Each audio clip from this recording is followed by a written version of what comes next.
main areas that I always love to address with people when they're brand new to living foods. The first is your brain, because your brain just controls every aspect of what we do, right? And if we get a little bit off, even me, when I wake up in the morning, I know my brain's a little off. I'm like, okay, where's my green tea? What am I gonna do? How am I gonna get through this morning?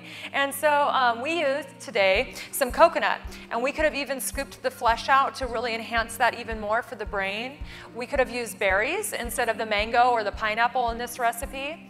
And avocado is a great one to add. We didn't use that today, but it's really fantastic for the brain. And the reason why is that they all have essential fatty acids, and the brain needs essential fatty acids to work. So a lot of times when people are dieting, they cut out fat, and that's the first thing they cut out, but that's really what the brain needs to get them to a different place with how they think about food. So fats are really important. And I like to say, what does this feel like, right? Because we can talk about it all day, but it's my own experience of life that is really propelling me to the next step. So I feel like this feels like focus, it feels like clarity, and it feels like contentment, you know, that space of peace that we find before we move to the next thing. So I really love to enhance my foundational diet with things that are good for the brain. The next thing is for your heart, because our heart is at the center, it's at the core of who we are. And I love the fact that plant-strong eating is one of the best things you can do for your heart. With heart disease really topping the charts right now, it's really important that we look at the heart, but we never get to see what's happening inside to our heart. So something just to take, you know, and think about. We used today some kale that's great for the heart. We used some cilantro that's really fantastic for the heart. Greens are really one of the best things that you can eat for the heart. And the last thing I want to leave you with is energy, because as moms and having families, we know we need more energy, and that's just the reality of it.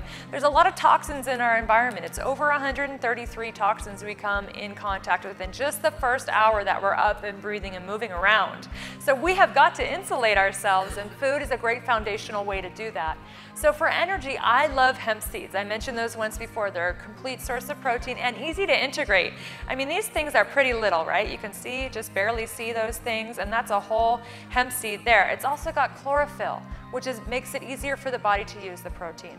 So the next thing is maca root. Maca is an adaptogen, and it's really great if you're trying to transition out of coffee and really strong things like Red Bull and stuff like that. Maca root might be your best friend. You might check it out and try a little bit of it. Sea vegetables are very good because they have some core minerals that our body needs. When we're depleted in minerals, it's very hard for our adrenal glands and the thyroid and every part of our operational system to function correctly. So it's really important to take a look at that. And then tahini. Tahini is a high energy food I love. And we used all of that in here today. But you didn't just see a big plate of sea vegetables or a big plate of cilantro, right? So I really love to share that this type of eating can be fun. It can be something as simple as this, as what we've had here today. You've gotten some great ingredients that support your brain, they support your heart, that supports the energy that you really need.